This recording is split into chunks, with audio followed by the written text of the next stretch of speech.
video we will learn how to convert text file data into the Excel sheet. So let's start. Here I show you first my text file data. Here the sales data in text file.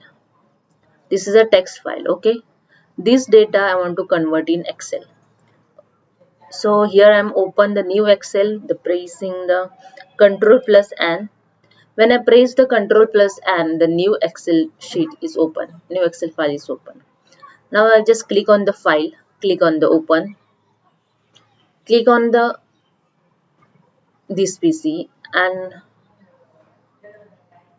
select the text file. So I just save this text file in desktop. Here you see only Excel file.